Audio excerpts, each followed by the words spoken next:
Desesperante porque la información era que estaba durmiendo en la acera y en compañía de una persona no muy grata, de otro deambulante. Cuando llegamos allí al lugar, la persona estaba muy agresiva, la persona con la cual, ¿verdad?, supuestamente estaba pernoctando allí, era el deambulante X. Se nos postró agresivamente. Tengo que confesarles que, como le decía el pastor Moisés, sentí coraje ante la agresividad de aquel individuo, porque nos cuestionaba cosas que no tenían sentido. Pero otra vez me tuve que hacer la idea de tengo que contestar como Jesús contestaría. Así que le dije a la persona que estaba conmigo: ya tenemos la información, vámonos, vamos a buscar, vamos a nuestro objetivo, que es buscar la persona que necesitamos buscar. Y así lo hicimos, lo encontramos, era como a las 11 de la mañana cuando lo encontramos. Nos dijo que no quería regresar a la casa. Y obviamente la persona me dice: eso te demuestra que no está emocionalmente correcto, que no está bien. Estaba llorando, estaba en compañía de otra persona que también deambula las calles. Y obviamente se nos mostró algo difícil y se nos vino la única alternativa, que era utilizar pues las cuestiones legales. Una 408, una ley que es 408 para hospitalizar a personas involuntariamente, de manera que podamos trabajar con la crisis. Inmediatamente, pues, hasta ahí, pues yo tenía que ir para Manatí, y ellos dijeron: pues pastor, nosotros seguimos aquí para el tribunal más a la tarde, para seguir haciendo todas las gestiones. Y por la noche, cuando los llamé, eran como las 10 de la noche cuando bajábamos de Manatí, y me dice: mira, no aparece la persona, la fuimos a buscar donde supuestamente estaba pernoctando, allí no está, y llevamos más de 3 horas buscando, estamos cansados, estamos fatigados, yo creo que lo vamos a dejar aquí por esta noche. Así que enganché. Al otro día me llaman y me dicen: ¿sabes qué? Como a eso de las 12 de la noche, 11:30 ya, cuando íbamos a ir para nuestro hogar, recibo una llamada. Y era de un dispensario de la capital diciéndonos que esta persona estaba ahí y que ellos pues deseaban ayudarla, pero le dio el número telefónico y entonces automáticamente la trabajadora social se interesó por el caso y sin tener que utilizar la fuerza, ellos movieron todos los recursos del Estado para que la persona fuera hospitalizada. Así que esta hermana me decía: ¿sabes qué? Lo que veo aquí es que cuando nosotros reaccionamos como el Señor quiere que reaccionamos, y ahora utilizo la frase de Pilar Fernández, se sentaba aquí donde se sienta Freddy, que está en la presencia del Señor ahora día, y Pilar Fernández decía: a nosotros nos toca hacer lo posible, porque Dios hará lo imposible. Así que yo a renglón seguido le dije: yo quiero compartir esto con los hermanos el domingo, porque las crisis humanas no las vamos a resolver con los valores que la humanidad tiene. Las crisis humanas que advienen a la vida de nosotros los seres humanos y de los cristianos también, obviamente las resolvemos con la ética de Jesús. Y yo quisiera leer y enmarcar la reflexión de esta mañana en Lucas capítulo 10, del verso 25 al 37.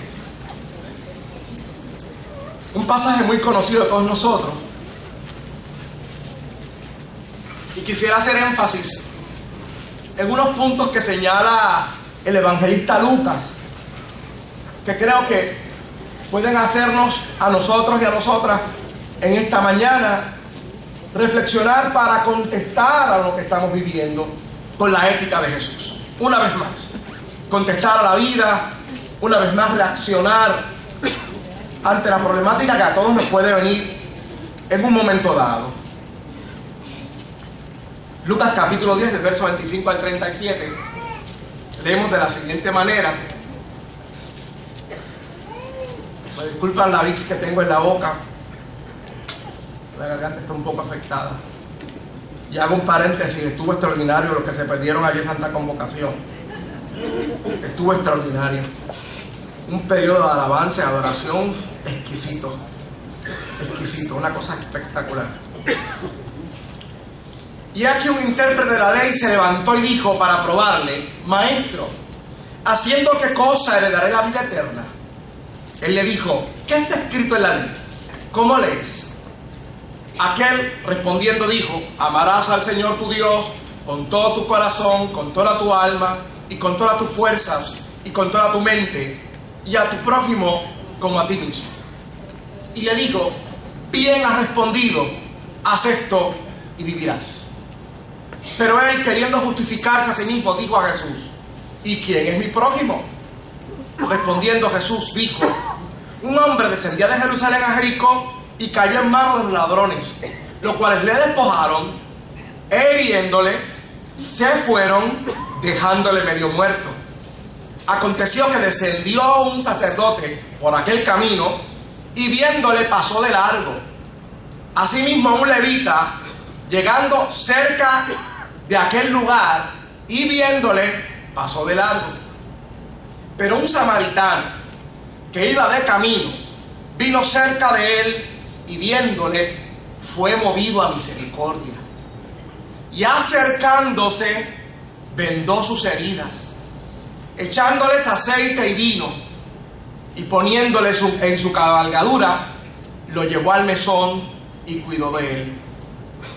Otro día al partir sacó 2 denarios y los dio al mesonero, y le dijo: cuídamele, y todo lo que gastes de más yo te lo pagaré cuando regrese.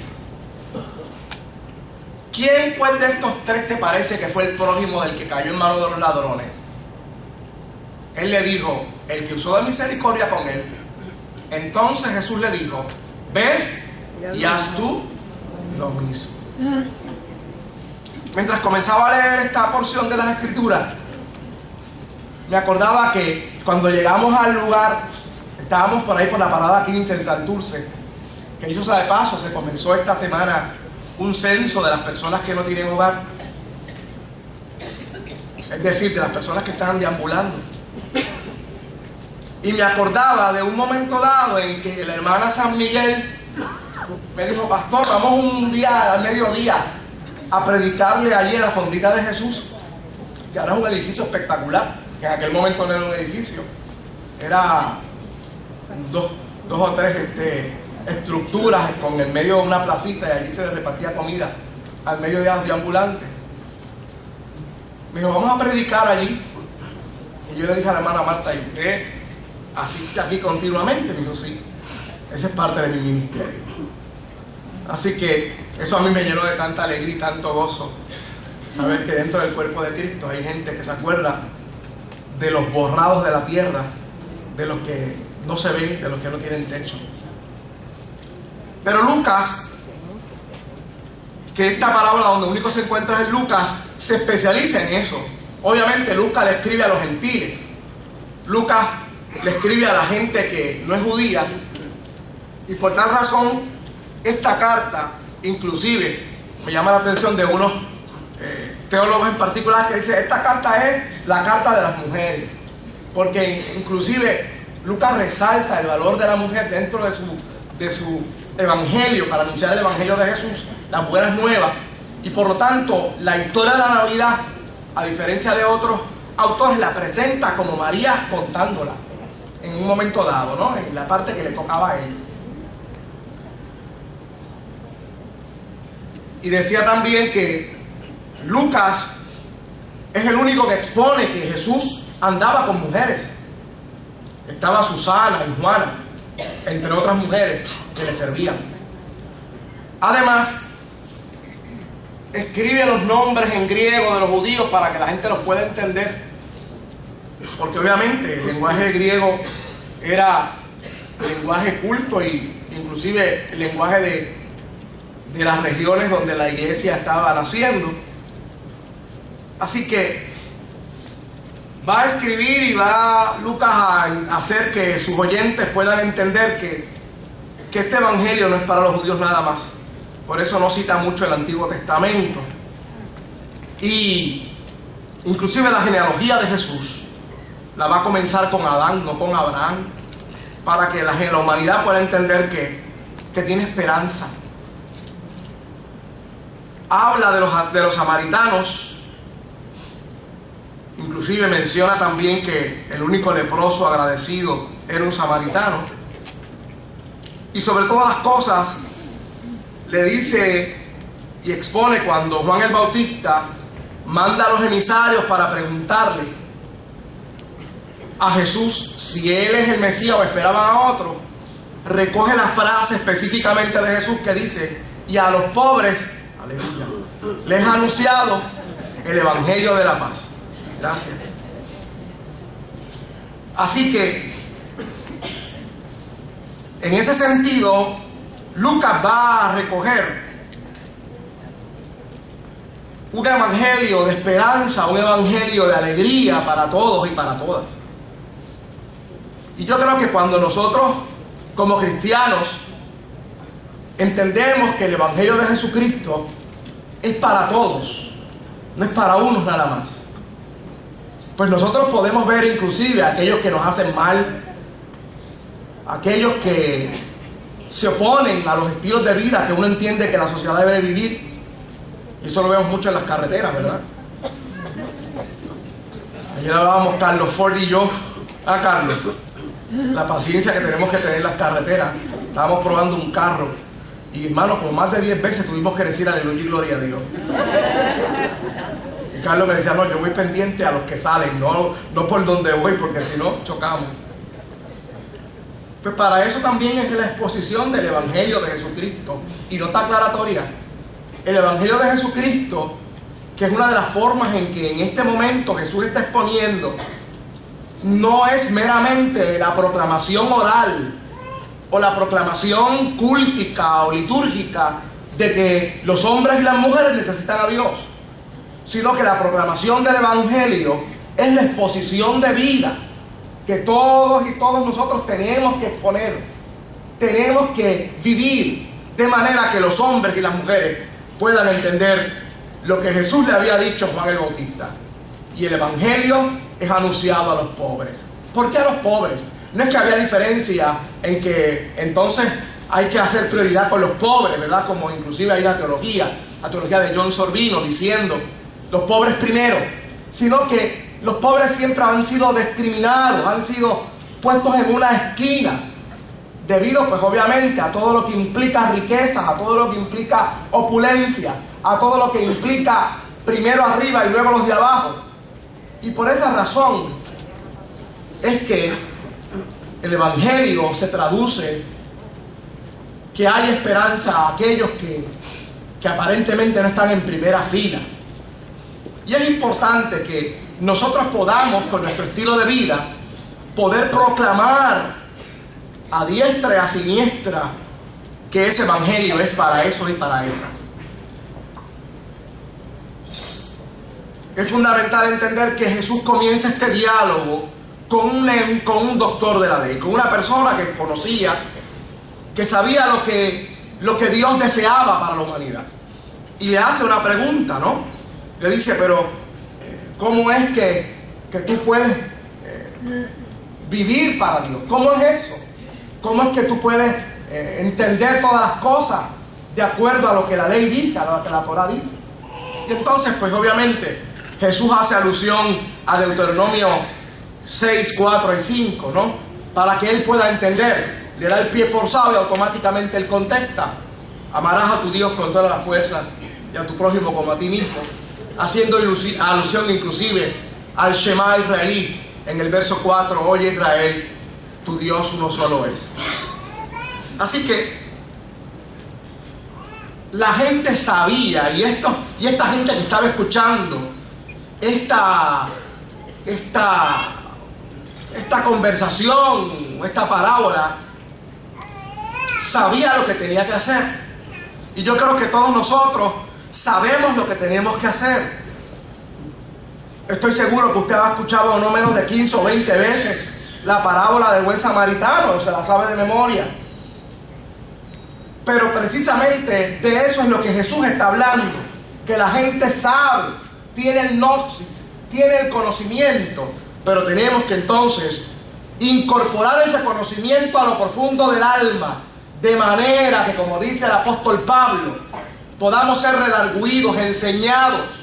Y hablábamos sobre eso unos domingos atrás, cuando el apóstol dice que tú te acostumbras a utilizar la ética cristiana de manera que te sale natural. Es como el que juega béisbol, que el que está jugando en el cuadro interior, el shortstop o la segunda base, le batean para llegar a las grandes ligas como 400 veces en una práctica, hasta que automáticamente el guante se va solo. De esa manera nosotros tenemos que reaccionar ante lo que sabemos que Dios desea para nuestra vida.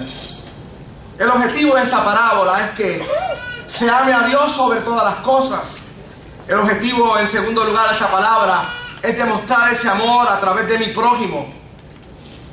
Todos los que yo tenga que amar y hacer el bien son mi prójimo, por lo tanto son todos. Primera de Juan capítulo 4, del 7 al 21, declara lo siguiente, una porción exquisita. Amados, amémonos unos a otros porque el amor es de Dios. Todo aquel que ama es nacido de Dios. Juan habla tan extraordinariamente, tanto en ese capítulo 4 sobre esto, sobre cuando somos nacidos de Dios, hay amor en nosotros. Sale natural. ¿Y qué pasa que no sale natural cuando vivimos? Ya lo veremos. Y dice la Escritura, el que no ama no ha conocido a Dios, porque Dios es amor. En esto se mostró el amor de Dios para con nosotros, en que Dios ha enviado a su Hijo unigénito al mundo para que vivamos por Él. En esto consiste el amor. No en que nosotros hayamos amado a Dios, sino en que Él nos amó a nosotros y envió a su Hijo en propiciación por nuestros pecados. Amados, si Dios nos ha amado, así debemos también nosotros amarnos unos a otros. Nadie ha visto jamás a Dios. Si nos amamos unos a otros, Dios permanece en nosotros y su amor se ha perfeccionado en nosotros. En esto conocemos que permanecemos en Él y Él en nosotros, en que nos ha dado de su Espíritu. Y nosotros hemos visto y testificamos que el Padre ha enviado al Hijo, el Salvador del mundo. Todo aquel que confiese que Jesús es el Hijo de Dios, Dios permanece en Él y Él en Dios.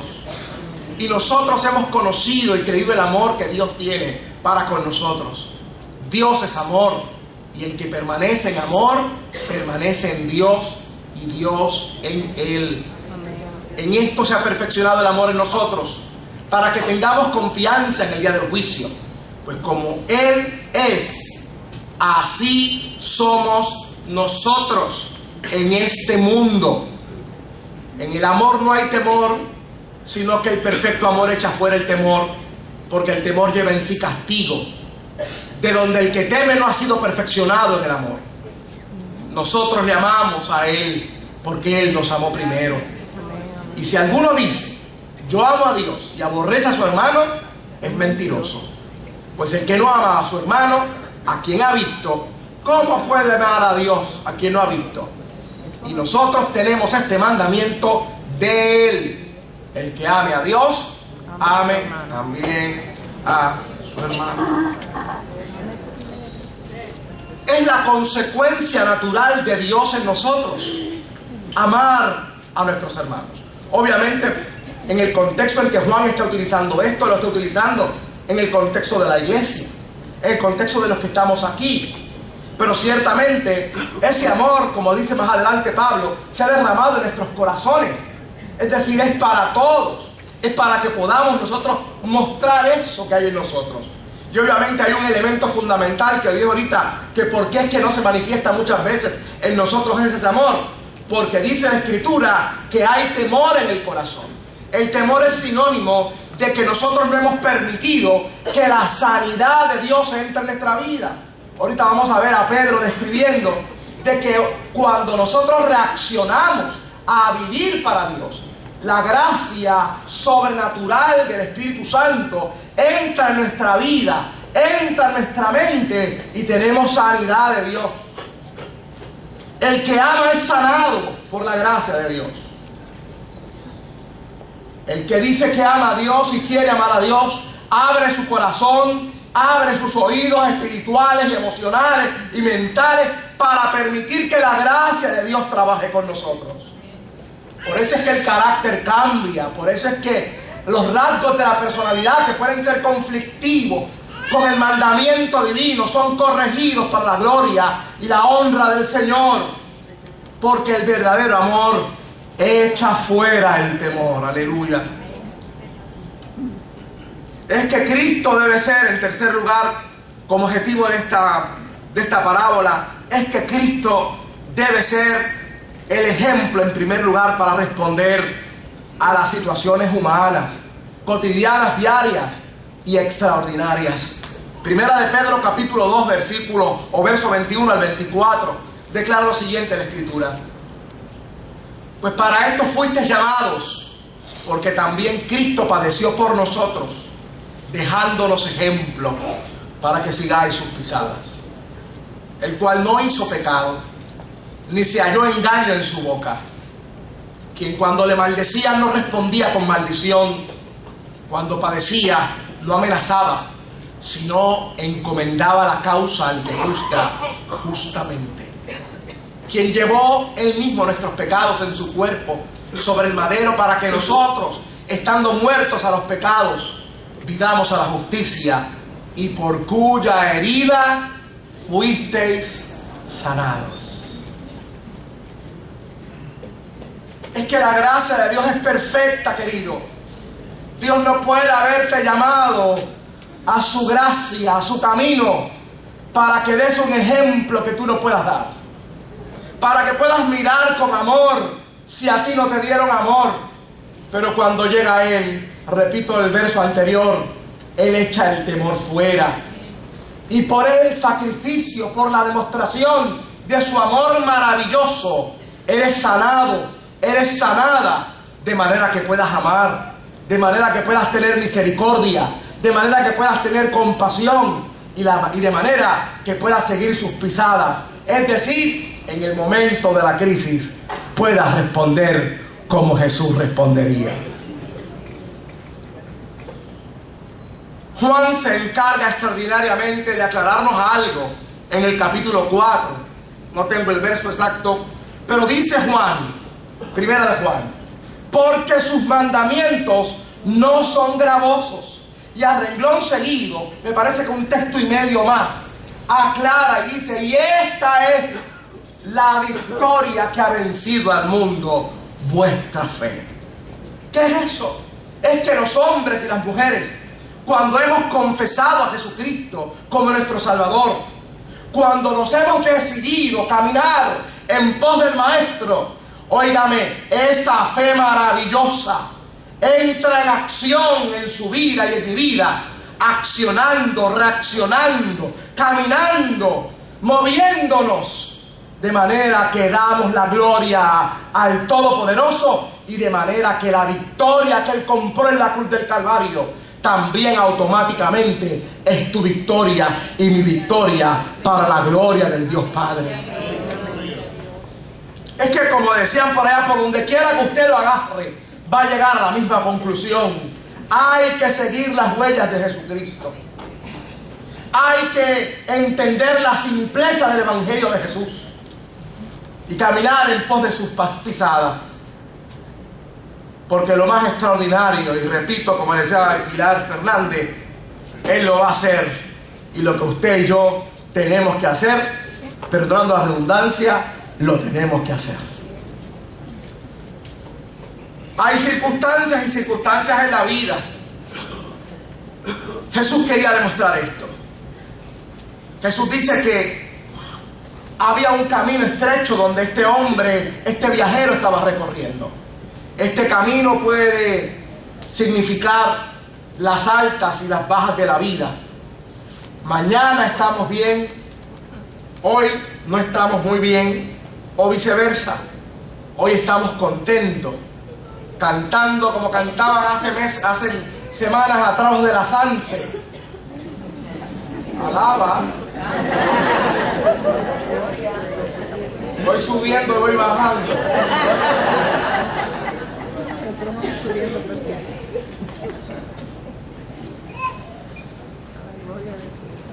1.600 pies en 20 millas. Es decir, el camino de Jerusalén a Jericó eran 1.600 pies, subiendo, bajando, estrecho. Las circunstancias de la vida van a venir y usted muchas veces no las va a controlar. Las situaciones de la vida van a llegar y no van a ser perfectas como nosotros queremos. Por eso es que no hay excusa. Decir, es que a mí no me dieron amor en casa. Yo soy soso.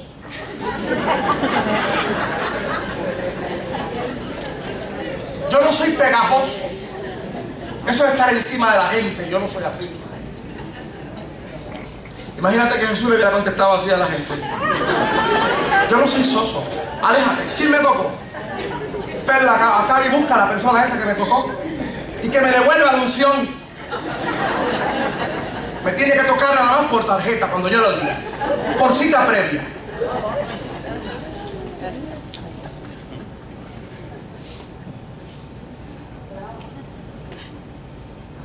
No siempre en la vida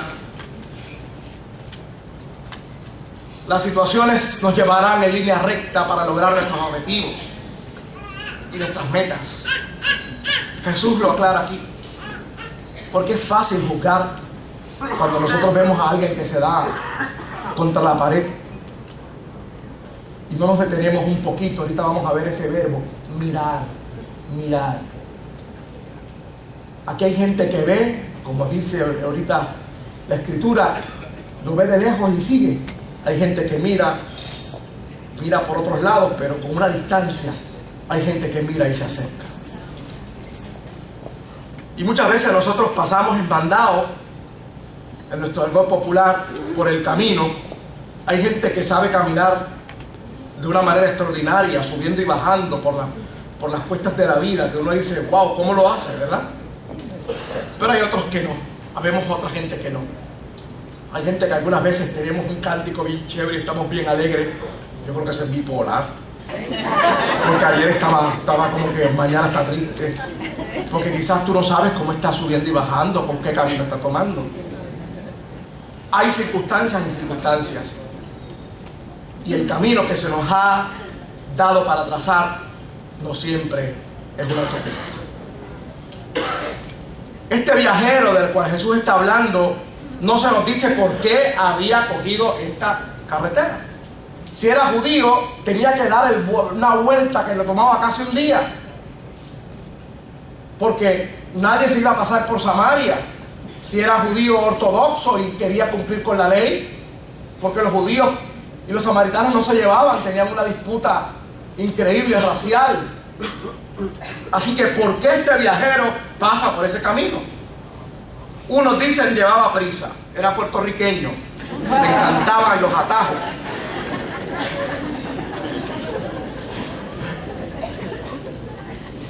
Tengo un hermano que una vez me dijo, vamos a coger este atajo por aquí, en la ciudad de Nueva York. Y yo había ido primero con mi hermano, con mi sobrino, con el GPS, ¿verdad? Y tomamos como 15 minutos. Cuando regresábamos, recuerdo que era un día de acción de grasa. Por aquí que vamos, que nos vamos. Tú verás como evitamos los tapones. Nos tardamos 1 hora. Hay gente que siempre le encanta coger atajos en la vida. Y obviamente después nos encontramos con dificultades. Y hay gente obviamente que siempre se está excusando. No, siempre. Todas las cosas obran para bien después que le dan una pela. En la vida, ¿no? Cuidado con eso. Así que este viajero posiblemente tenía urgencia, quería tomar un atajo. Porque estaba solo en ese camino. La mayoría de la gente que transitaba lo hacía en caravanas, lo hacía en convoy. Este camino tenía fama de que era malo. Le decían el camino de sangre, el camino rojo. Inclusive eso duró hasta el siglo XX, hasta los años 30 duró esa expresión, porque no había carretera. Así que tenía fama. Sin embargo, este viajero cogió por ahí. ¿Por qué? ¿Por qué? ¿Por qué a la vida nuestra llegan problemas que muchas veces no nos compramos nosotros? Usted se habrá preguntado eso. ¿Por qué yo tomé esta decisión? Que sé que ahora estoy viendo que no tuvo buenos resultados, o no tiene buenos resultados para mi vida. ¿Por qué? ¿Por qué? Usted se habrá detenido en la parábola y usted ve que Jesús no juzga al viajero. Jesús no lo juzga. ¿Por qué el viajero utilizó este camino tan accidentado, tan peligroso?